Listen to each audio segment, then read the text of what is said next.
Boa tarde, meus irmãos e irmãs que me acompanham neste canal. Mais uma vez, a paz de Cristo. Que o sangue de Jesus cubra a vida de vocês nessa tarde. Cubra a casa, o trabalho, os filhos, a família. Que Deus cubra com o sangue precioso de Jesus. E derrube por terra, destrua, desfaça completamente todo o laço, toda a armadilha do inimigo, toda mentira, toda calúnia, em nome de Jesus.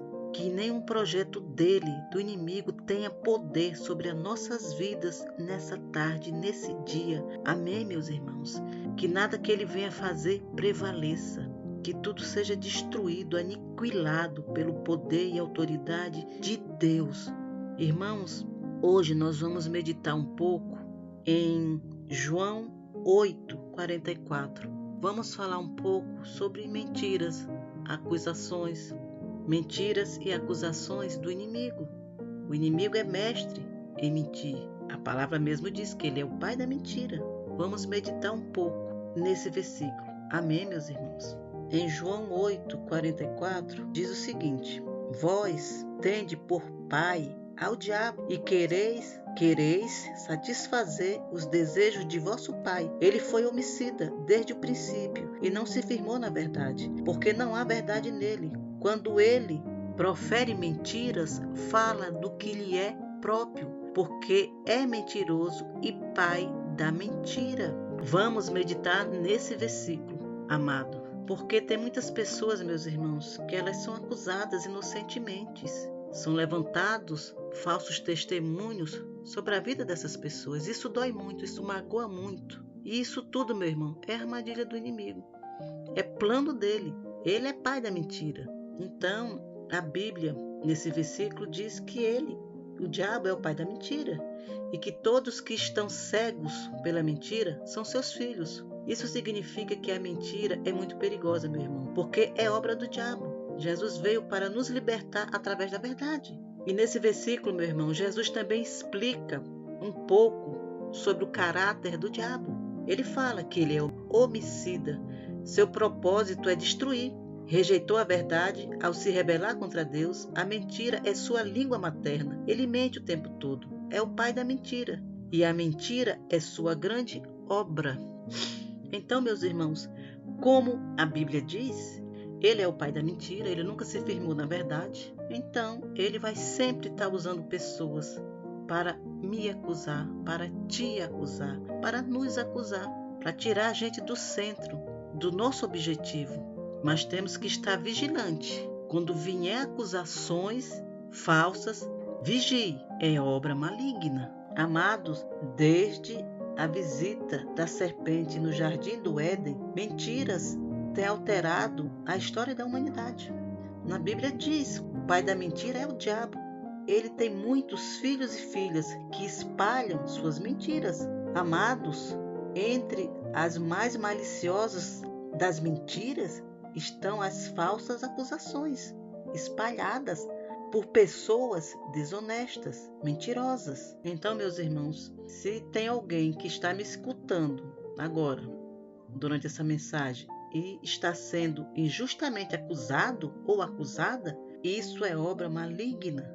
Estão te acusando injustamente, algo que você não fez. Estão te acusando, é obra do inimigo para nos desestabilizar, nos machucar, nos magoar. A mentira é obra dele. Falsas acusações, meus irmãos, servem para destruir pessoas inocentes. Irmãos, isso é tão perigoso que quando Deus revelou a Moisés a constituição da nação de Israel, um dos principais mandamentos foi a proibição de falsos testemunhos. Isso foi proibido. Está em Êxodo 20. Isso era tão sério que a penalidade por tal crime era imediata e severa. Nas Escrituras, Salomão também falou sobre isso, sobre o homem que levanta falso testemunho contra o seu irmão. Para Salomão é como armas perigosas. Está em Provérbios 25. E Jesus, meus amados, também falou sobre isso em Mateus. Cristo incluiu falsos testemunhos em uma lista de pecados terríveis que contaminam o homem. Amados, nem Jesus, o nosso Salvador,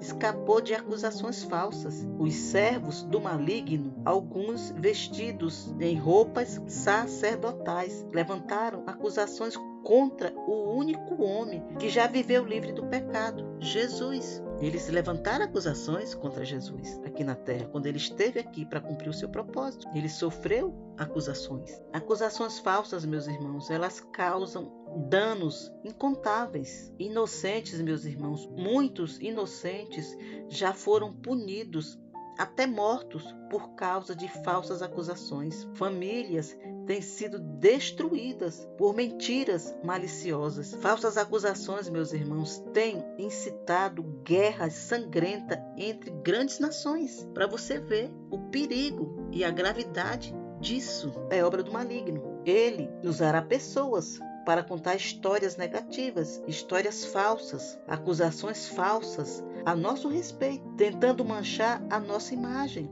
para nos enfraquecer na nossa fé e esperança. Mentiras, meus irmãos, é uma das estratégias que o inimigo usa para tentar nos derrubar, nos enfraquecer. E ele tem derrubado muito irmão com as mentiras dele, usando as pessoas para levantar falso testemunho. Ele tem usado pessoas para fazer acusações terríveis umas com as outras. Isso tudo é obra dele. Então, se você está sendo acusado injustamente, não se preocupe. Entrega na mão de Deus. Deus é quem vai retribuir. O inimigo, meus irmãos, ele tenta nos deter com acusações, sem sentido, sem base alguma. Principalmente quando estamos andando com Cristo, quando estamos trabalhando em prol do seu reino, quando estamos nos dedicando ao nosso Senhor. O inimigo vai fazer de tudo para nos desestabilizar, nos afastar do nosso propósito. Irmãos, quando somos acusados falsamente, isso não altera o nosso caráter, mas revela claramente o caráter do acusador, da pessoa que está nos acusando. No curto prazo, o acusador pode até usar suas mentiras para ganhar alguma vantagem. Eles tentam tirar vantagem de tudo e de todos. Só que no curto prazo, meus irmãos, pode até ter vantagens em tudo, mas no longo prazo ele é o principal prejudicado. A falsa acusação, ela nos prejudica, é claro, nos deixa instáveis emocionalmente e nos paralisa, porque muitas vezes, meus irmãos, dependendo da acusação, não sabemos o que fazer para nos defender. Mas no final das contas, acusadores desonestos não podem fazer nada pior do que isso. A falsa acusação é muito pior e terrível para o acusador. Mesmo se ganhar vantagens temporárias nessa vida, lá na frente, eles terão que enfrentar a ira de Deus, porque Deus odeia a mentira. Deus odeia quando um inocente é acusado falsamente, é caluniado de algo que ele não fez, que ele não falou. Deus odeia isso. Então, quem está fazendo falsas acusações vai ter que se resolver com Deus. Irmãos, qualquer um pode ser vítima de acusações falsas, mas os que mantêm sua confiança em Deus não precisa temer. É Deus quem nos justifica, meus irmãos. Não temas. Em Romanos diz que quem intentará, quem cometerá acusações contra os escolhidos de Deus, é Deus quem os justifica. Então, meus amados, Deus não permite que acusações malignas triunfem nas nossas vidas, e todos os nossos acusadores certamente cairão no mesmo laço que eles estão armando. A justiça de Deus vem em defesa dos seus filhos, vem em defesa da gente, de nós que somos seus filhos e que estamos sendo acusados sem causa e estamos sofrendo com isso. Tem muita gente sofrendo, meu irmão, porque está sendo injustiçado, está sendo acusado de algo que não fez. Na Bíblia, meu irmão e minha irmã, tem vários exemplos de homens de Deus que foram acusados falsamente. Daniel foi acusado falsamente. Vocês conhecem a história de Daniel. José foi acusado falsamente. Vocês também conhecem a história dele. Davi, que era segundo o coração de Deus, um homem segundo o coração de Deus, foi acusado falsamente também. Jesus foi acusado. Imagine nós, pecadores. Não estamos livres disso. Isso pode acontecer com qualquer um, mas fique atento, é obra do inimigo. Amém, irmãos? Essa é a mensagem de hoje. Deixa o teu like, se inscreve nesse canal, compartilha essa mensagem para o máximo de pessoas que você conseguir. Mande essa bênção, porque essa mensagem é uma bênção na vida das pessoas que estão sendo perseguidas, que estão sendo acusadas falsamente, injustamente de algo que não fizeram. Mande para essas pessoas, seja luz na vida delas, para elas não se preocuparem com as acusações que surgiram, porque Deus está na frente, Deus está batalhando e vai provar que tudo que está sendo falado não procede, é mentiroso, é do diabo, porque ele é pai da mentira. Tudo vai ser resolvido. Então, mande essa mensagem para as pessoas que você conhece. Seja luz na vida delas. Mais uma vez eu peço, seja luz. Amém, meus irmãos? Obrigada. A paz de Cristo resplandeça na tua vida nessa tarde.